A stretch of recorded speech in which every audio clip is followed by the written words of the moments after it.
안녕하세요. 개인 투자자분들의 멘토 프로페서 킹입니다. 자, 오늘 또 일요일 10시 저와 함께 기관차 출발해 보도록 하겠습니다. 자, 오늘은 조금 분위기를 좀 바꿔 가지고 미리 보는 2024년 시황이라는 주제를 가지고 이야기를 하겠고, 또 종목으로는 원자재 함께 체크를 해 보도록 하겠습니다. 보통 시황이라는 거는 왜 설정을 한다라고 생각을 하세요? 그러니까 우리 속된 말로 뉴스나 아니면 이런 데 보게 되면 어떤 뭐 연간의 어떤 배리어 이런 것들 나올 때 다들 그냥 막 이렇게 댓글들 보면 이렇게 욕 같은 거 써 놓지 않습니까? 뭐 "내일도 제대로 못 맞추면서 저렇게 넓게 잡으면 나도 맞추겠다."라는 등 여러 가지 이야기를 하잖아요. 근데 그럼에도 불구하고 왜 저분들은, 어떻게 보면 좀 불필요해 보이는 그런 시황들을 설정을 하고서 대응을 할까요?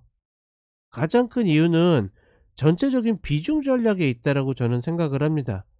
물론 대부분의 개인 투자자분들이 자의반 타의반 뭐 이런 식으로 해서 거의 100%를 늘 주식 100%를 갖고 있는 경우들이 많은데, 사실은 1년 중에 그냥 단순하게만 봐도 상승하는 날이 한 60% 정도, 그러니까 상승하는 날이 조금 더 많거든요. 하락은 각도가 폭이 크기 때문에 상승이 조금 더 많은 흐름인데, 미국 같은 경우는 이게 훨씬 더 높은 비중을 가지고 있고, 그런데 주식은 어떻게 됩니까? 현금으로 있는 날이 별로 없죠. 최근에 저희도 정말 오랜만에 현금 100%를 만들어 가지고 시장을 좀 보고 있는데, 별게 아니라 이 시황관을 명확하게 갖고 있으면 내가 해야 될 때 안 해야 될 때를 좀 인지할 수 있어요. 우리 흔한 이야기로 어떤 잘된 사람들 어떤 뉴스나 이런 것들 보게 되면 '아, 저 사람은 운이 좋았어. 때가 좋았어. 야, 저 때 나도 돈 있었으면 뭐 했지.' 뭐 이런 얘기들 하잖아요. 예를 들어서 불과 얼마 전만 해도 10 월에 제가 2323 아래 언더슈팅이다. 여기서 물려도 된다. 자신 있게 그냥 가져가면 된다라고 했는데, 그때 다들 심리가 어떻습니까? 심지어 모 센터장은 나와서 2300도 늦지 않아도 던져라 이러고 있고. 그렇죠? 그런 흐름들을 늘 겪고 오면서도 이런 큰 틀의 그림을 갖고 있지 않으면 매일같이 그냥 그 시장의 흐름에 따라가기 급급한 겁니다. 그리고 그러한 어떤 개인들의 심리를 노리고 우리 시장의 성님들이 어떻게 전략을 짜고 있는 거고, 그러니 개인들은 어떻게 됩니까? 하루 하루 견디기도 힘든 개인들은 당연히 이 시장에서 버티기 어렵다라는 생각을 가질 수밖에 없다라는 거. 그래서 제가 지금 왜 미리 보는 2024년 시황을 체크해 드리냐면, 그러니까 연이 달라진다라고 해서 갑자기 시장이 '아, 올해는 색깔을 이렇게 바꿔야지.' 해 가지고 확 바뀌지 않아요. 대체적으로 이 시장의 색깔이 바뀌는 거는 11월, 12월, 1월 이 넘어가는 배당락이 나오는 과정에서 많이 바뀌는 경우들이 많습니다. 올해만 생각해 봐도 어떻게 돼요? 1월 전후로 해 가지고 저점이 나온 이후에 쭉 상승의 흐름을 만들었잖아요. 그리고 대체적으로 그런 변곡이 나오는 경우들이 많습니다, 이 구간에서. 그럼에도 어떻게 됩니까? 우리는 하루하루 이 장을 보고 있고 막 올라가고 내려가는 거에 내 계좌에 따라서 막 심리가 요동치기 때문에 이런 흐름들을 여유 있게 보지 못한다. 그렇기 때문에 제가 연말 연초로 넘어가는 흐름에서 이런 부분들을 한번 체크해 드리려고 본 방송을 준비했습니다. 그러니 꼭 저희 가족이 되지 아니시더라도 이런 큰 틀의 흐름 정도는 좀 인지를 하시고 한 템포 여유 있게 가셨으면 좋겠고, 물론 적은 비용으로도 저희와 함께 하신다라고 그러면 이런 것들을 놓치지 않도록 계속 제가 리스크 관리를 해 드리기 때문에 함께 하시면 좀 더 좋을 것이다. 저희 꼭 프로모션 확인을 하셨으면 좋겠습니다. 자, 그러면 본격적으로 이야기를 좀 해 보도록 하겠습니다. 기본적으로 올해 방송에서 가장 많이 했던 얘기입니다. 2323에서 2495의 박스권이 나올 것이다. 그랬는데 이 위로 슈팅한 거는 2차 전지가 오버를 해도 너무 많이 오버를 했죠. 이거는 단순히 성장성이 좋다, 뭐 미래의 어떤 흐름이 좋다의 개념이 아닙니다. 그거를 완벽하게 뛰어넘어 가지고 우리 시장의 어떤 주체들을 공매도죠. 이 주체들을 압박할 정도의 어떤 매수세가 형성이 됐기 때문에 이 흐름은 뭐 말 그대로 굉장히 훌륭했던 흐름 중에 하나죠. 그런 덕분에 어떻게 됩니까? 지수가 뒤틀렸어요. 그러다 보니까 우리 시장이 굉장히 강하다라는 인식이 개인 투자자분들이 컸었고, 계속 박스를 깨고 내려가고 내려가고 내려가고 2323까지 무너지는데도 놓지 못하고 계속 미련을 갖고 있었던 거죠. 그나마 다행인 것은 어떤 정부 정책이 도화선이 돼 가지고 우리가 좀 견뎌야 되는 시간이 굉장히 좀 짧았다라는 거. 이거는 뭐 시장이 도와준 거지, 냉정하게 이야기하면 전략을 잘 짜선 아닙니다. 제 시계열상으로는 12월 말 혹은 1월 중순 말 이 정도가 돼야지 올라와야 될 자리를 단숨에 올라와 버렸어요. 그런데 더 중요한 거는 뭐다? 내년에도 이 박스의 흐름은 계속될 가능성은 높다. 대체적으로 이런 시황 이야기를 하면 많은 이제 어떤 그 전문가분들이 막 이제 여러 가지 기본적 분석을 합니다. 경기 침체부터 뭐 고용이라든지 뭐 지금 산업 GDP 뭐 이런 이야기들을 하는데, 사실 그런 것들은 조금만 그냥 검색해 봐도 다 나오는 거기 때문에 굳이 제가 이야기할 필요는 없겠죠. 다만 화두는 분명합니다. 경기 침체, 경기 침체. 미국도 미국은 어떻게 보면 인위적인 경기 침체를 쓰는 거고, 왜? 인플레이션 때문에 금리 가지고 인위적으로 경제를 망가뜨리려고 하고 있잖아요. 그만큼 자신 있는 거죠. 근데 그 외의 나라들은 그런 사정이 아닙니다. 우리나라 일부러 경기 침체 만듭니까? 절대 그럴 일 없거든요. 지금 하나하나씩 무너져 가고 있는데 다들 어떻게 합니까? 그냥 외면하고 있는 것뿐이에요. 왜? 그거를 신경 쓰기 시작하면 아무것도 못 하니까 일단 끌고 가는 겁니다. 그러니 우리나라는 인위적으로 그렇게 할 이유가 있습니까? 없습니까? 없죠. 그러니 금리를 어떻게 합니까? 미국하고 차이 벌어져도 그냥 계속 두는 겁니다. 저분들이 바보라서 그냥 두는 게 아니라 우리나라가 미국 쫓아간다라고 해서 단지 통화의 수준을 맞추기 위해서 금리를 올려버리면 난리 나는 겁니다. 그 경기 침체의 화두는 미국을 시발점으로 해 가지고 내년 흐름에서 계속 반복될 것이고, 다만 그것 가지고 우리가 쫄 이유가 있다 없다? 쫄 필요 전혀 없다라는 거. 이미 우리 시장에는 어느 정도 반영이 되어 있고, 이게 언더슈팅이 또 나오느냐 마느냐의 차이인 거지, 이 중심축 구간에서 크게 벗어나긴 어려울 것이다. 다만 2차 전지의 흐름이 지금도 이제 뭐 예측하는 거 보면 말 많죠. 근데 다만 2차 전지가 뭐 갑자기 좋아진다라고 보지는 않습니다. 근본적으로 지금 뭐 예를 들어서 바이든 행정부가 가장 욕먹는 것 중에 하나가 뭡니까? 돈 쏟아부었는데 친환경은 개뿔 이런 거 아닙니까? 그러니 점점 친환경 외치던 기조들이 무너져 가고 있어요. 왜? 돈만 잡아먹는 하마가 되고 있거든요. 근데 그게 비단 전기차만의 문제가 아니라 뭐 풍력이라든지, 예를 들어서 근래 들어서 그 풍력 발전 어떤 계약했던 거에 30%가 취소됐다라고 그러죠. 즉 뭐냐면 돈 들이는 거 비해서 지금 말 그대로 경기 침체를 막기 위해서 돈 들어갈 땐 많은데 배부르게 그런 거 할 시기가 아니라는 거죠. 돈 들이는 거에 비해서 효과가 별로 없으니까. 그런 흐름들 때문에 2차 전지도 별로 좋을 것 같지는 않지만, 여전히 우리 시장에서는 굉장히 매력적인 수급주고 서로 맞잡고 있는 흐름들이 많기 때문에 서로 맘만 먹으면 밑으로 때리고 올리고의 변동성이 계속 일어날 것이다. 매매자 입장에서는 이보다 더 좋은 종목이 있겠습니까? 저는 없다고 봐요. 저는 없다고 보기 때문에 매매적으로 접근하기에는 가장 메리트가 좋은 종목을 여전히 이 수준을 만들 거라고 보고 있고, 특히나 예를 들어서 저희처럼 그렇게 크지 않은 가족분들도 다 같이 들어가고 모아보면 호가에 영향을 주게 되는데, 얘네들은 게다가 뭐가 좋아요? 유동성이 좋잖아요. 그러는 우리가 막 진짜 맘 먹고 다 들어가도 한두 틱도 움직이기 힘듭니다. 뭐 가끔가다 뭐 좀 더 움직일 수는 있겠지만, 그러다 보니까 가장 매력적이라고 보고 있고, 이 박스권이 조금 뒤틀린다라 그러면 2차 전지가 조금 더 좋다라 그러면 조금 더 위로 슈팅할 것이고, 그렇지 않다라 그러면 아래로 슈팅하는 그런 흐름들이 좀 만들어질 것이다. 특히나 반도체가 이미 사이클 타 가지고 위로 올라와 있죠. 위로 올라와 있어요, 쟤네들은. 근데 여기서 더 간다? 더 갈 수도 있다라고 생각해요. 근데 더 간다고 하더라도 개인 투자자분들이 만족할 만한 수익률은 거두기 어려울 것이다.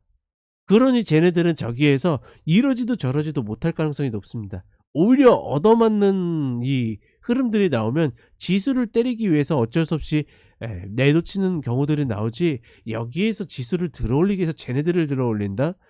그것만큼 돈 많이 드는 것들이 없기 때문에 저는 그러기엔 좀 어렵다. 그러니 전반적으로 내년의 흐름을 가게 되면 2차 전지라는 어떤 큰 섹터 속에 종목들이 각기전투할 가능성이 높습니다. 최근에도 어떻게 됩니까? 두산 로보틱스랑 레인보우 로보틱스랑 둘이 연관 짓지 말라고 그렇게 이야기 드려도 통하질 않죠. 왜? 레인보우 로보틱스가 한번 딱 움직이니까 "에이 그것 봐라, 그것 봐라." 이러는데, 예 뭐 이런 말 좀 장난하는 것도 아니고, 두산 로보틱스는 두산 로보틱스입니다. 지금 쟤네들하고 같이 놀 그럴 지금 짬이 아니에요. 그러니까 1등 줄에서 그런 게 아니라 얘네는 지금 차원이 다른 수급을 받고 있다니깐요. 그러니 업종 내에서도 이미 이차전지도 마찬가지죠. 지금 업종 내에서 다 종목들 각계전투로 움직이지 않습니까? 그러니 종목별로 접근이 좀 더 낫다라고 보고 있고, 어찌 보면 저 같은 전문가가 좀 더 해야 될 것은 이 안에서 더 나은 수급이 있는 종목들을 캐내야 된다라는 거. 그래서 저희 이차전지를 4총사만 매매하고 있거든요. 포스코홀딩스, 퓨처엠, 에코프로, 에코프로 BM. 매번 사이클 때마다 노리는 종목이 다릅니다. 지금은 퓨처엠하고 BM만 하고 있어요. 불과 얼마 전까지만 해도 에코프로를 건드렸고요. 얼마 전까지만 해도 포스코홀딩스를 건드렸어요.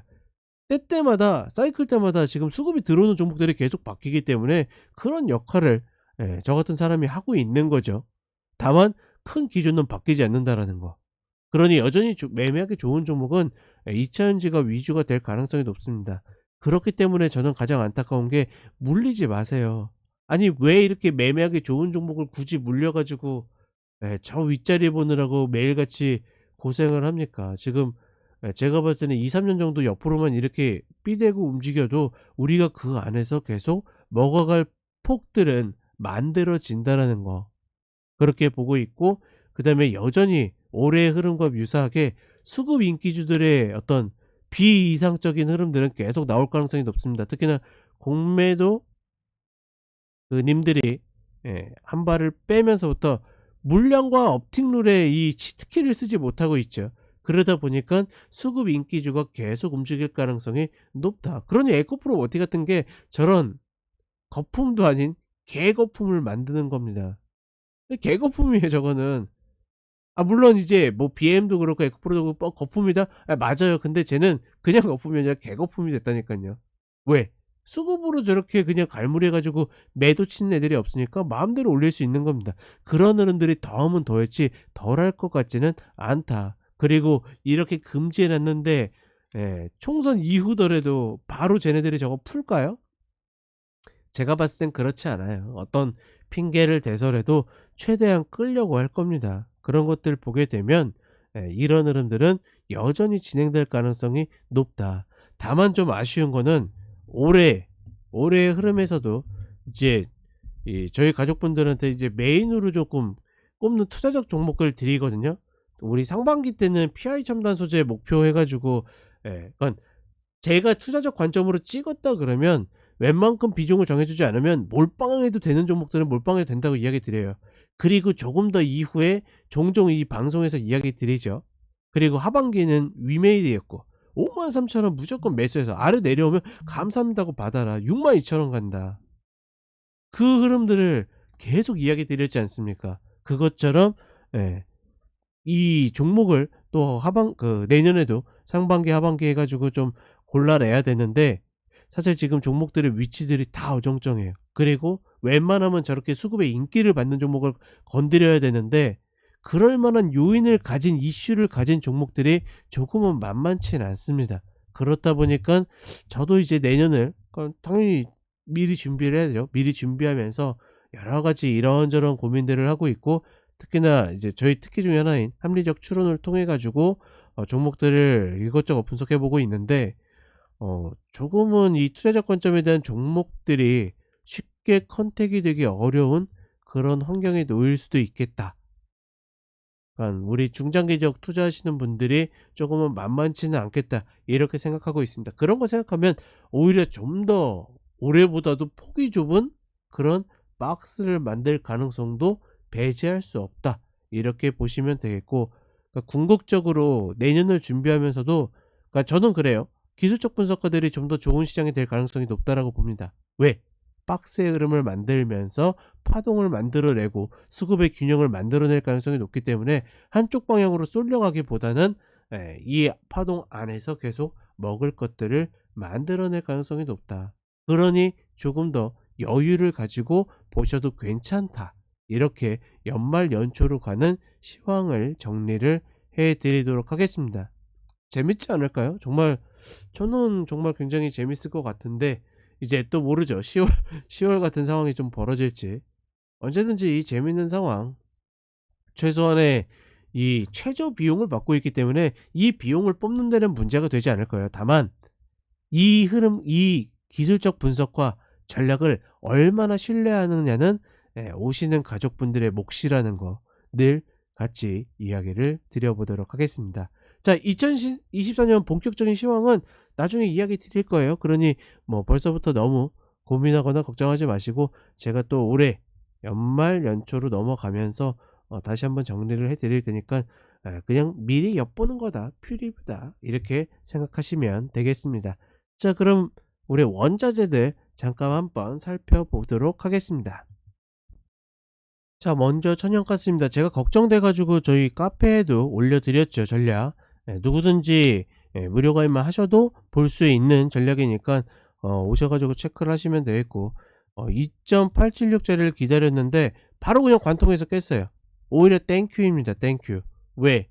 고민할 필요가 없거든요. 딛고 있으면 고민하는데 바로 이렇게 깨버렸기 때문에 땡큐. 올라옵니까? 못 올라옵니까? 못 올라와요. 지금은 이제 어떻게 합니까? 아래 기다리는 겁니다. 이렇다 보니 또 저희 가족분들도 그렇고, 이제 분명히 누군가는 그렇게 생각할 겁니다. 아, 그럼 이 자리보다 내려왔는데 더 싸게 살 수 있는 거 아니야? 아니에요, 아니에요. 무슨 소리예요. 절대 그렇지 않습니다. 어떻게 합니까? 올해 내내 노렸던 게 2.876은 매수 자리가 아니라 매도 자리로 노렸어요. 갖고 있는 거 올라와서 팔고, 올라와서 팔고, 이런 식으로. 근데 어떻게 합니까? 하반기 들어서는 이 자리 안 깨고 계속 올라가면서 풀이만 이렇게 붙어 있다 보니까 차라리 위에 올라가서 여기까지 매도 치면 매도 쳤지 매수 못 하겠다라고 그랬죠. 근데 지금 어떻게 합니까? 다시 그 풀이가 정상화되면서 내려올 가능성이 높기 때문에 2.4에서 2.5 이런 자리들 그냥 기다리면서 잡고 이 자리를 반등 목표치로 삼는 것이 조금 더 좋아 보인다. 이렇게 좀 전략의 스탠스를 만들겠고, 계속 이야기 드리지만 가급적이면 한쪽 방향만 노리는 겁니다. 저는 원자재의 양방향 매매에 함정에 들지 마시고 한쪽 방향, 내가 원하는 관점으로만 가셨으면 좋겠다. 다시 한번 이야기를 해 드립니다. 자, 그 다음에 원유로 넘어와 보면 얘도 마찬가지죠. 계속 지금 하방 압력이 더 센 거예요. 아니, 120평도 못 넘는데 이거를 상방으로 볼 근거가 뭐가 있겠습니까? 물론 뭐 역회된 숄더 패턴을 볼 수도 있는데, 지금 얘는 수급의 구조상 오죽하면 이스라엘 그 사태가 터졌을 때도 이야기 드리지 않습니까? 이거는 올라가는 거다. 이때 때린 놈들이 조금 당황하긴 했을 텐데 매도다, 매도. 이슈가 무슨 상관이냐, 그쵸? 매도다. 지금은 큰 틀에서 보게 되면 67불 라인에서 매수 기다리는 거고 83불 라인에서 매도 기다리는 그런 스탠스입니다. 그러니 지금 중간값에서 우리가 뭐 할 일이 있습니까? 할 일이 있어요?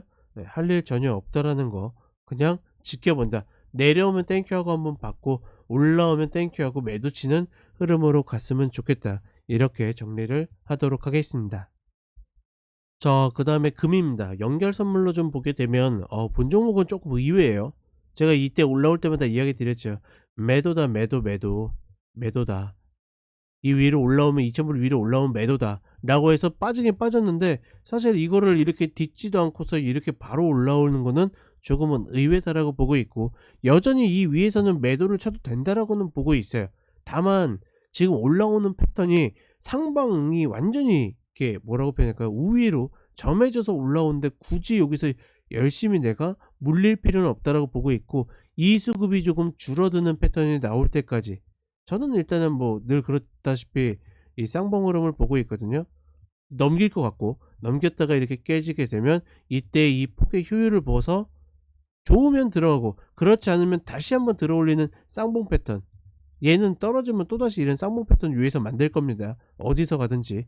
예, 그런 패턴이 나올 때 매도를 치는 것이 가장 좋아 보인다. 이 정도로만 인지를 하셨으면 좋겠습니다.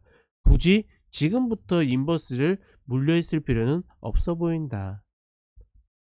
그 다음에 은인데, 은 같은 경우는 조금 스탠스가 달라요. 얘는 지금 26불 라인 위에서는 매도 매집을 해도 괜찮다라고 보고 있습니다. 그럼 물려도 괜찮다. 금은 물리지 마시라 했는데, 은은 조금은 그런 수급 패턴이 다르게 보인다. 그러니 이 위에서는 혹여나 매도를 노리시는 분들은 뭐 매도를 모아 가셔도 괜찮고요.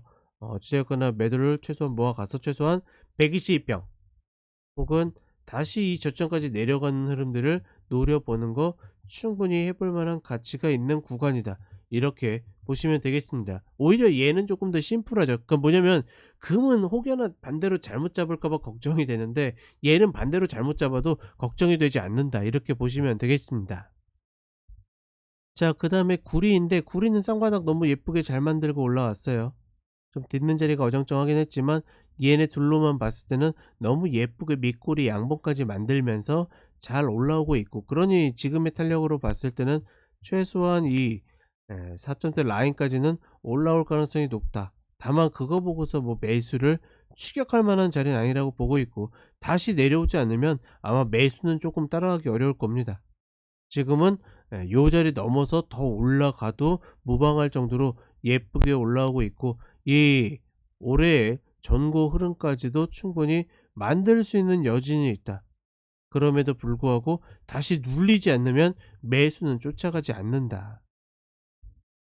자, 그 다음에 마지막으로 환율입니다. 환율은 지금 계속 제가 이야기 드린 요 박스 안에서만 놀고 있죠. 올해 내내 2,300원에서 2,325원 이 박스 안에서 놀고 있고, 계속 어떻게 오버슈팅과 언더슈팅만을 반복하고 있습니다. 그래서 이때 무섭게 금리 오르면서, 미국 그 금리 오르면서 무섭게 올라올 때도 이야기 드렸잖아요. 1,380원을 넘을 가능성은 별로 없어 보인다. 결국은 여기서 맞고 떨어졌고, 근데 밑으로도 마찬가지로 여기 밑에 1223원이라는 중요한 마디가 있거든요. 이런 자리는 갈 것 같지 않다. 저는 올해도, 그러니까 내년에도 이 흐름은 그렇게 크게 기조가 바뀔 것 같지 않아요. 그렇기 때문에 환율 때문에 뭔가 일이 벌어진다, 뭐 이럴 가능성은 조금은 없다라고 보고 있고, 위로는 여기가 슈팅의 마지노선, 아래로는 슈팅의 마지노선이 이 자리다 정도로만 인지하시고, 이 중심축에서 그냥 크게 벗어나진 않을 것이다. 이렇게 보시면 되겠습니다. 자, 이렇게 이야기 드렸고, 연관시황 이런 거 들으면 막 이렇게 두근두근 하시지 않나요? 저는 이야기하면서도 흥분됩니다. 왜냐면 또 내년에는 얼마나 더 좋은 흐름들이, 재밌는 흐름들이 나올까. 부디 그냥 10월 같은 흐름만 나오지 마라. 너무 고생스럽다. 뭐 이렇게 생각을 하고 있고, 언제든지 저와 편안하게 오래 멀리 함께 우상향 만드실 분들은 저희 차기사 카페로 오시면 되겠습니다. 자, 추운 날씨 정말 감기 조심하시고, 저는 또다시 좋은 전략으로 찾아뵙도록 하겠습니다. 자, 언제든지 좋아요 눌러주시고 저는 다음 시간에 다시 찾아뵙도록 하겠습니다. 감사합니다.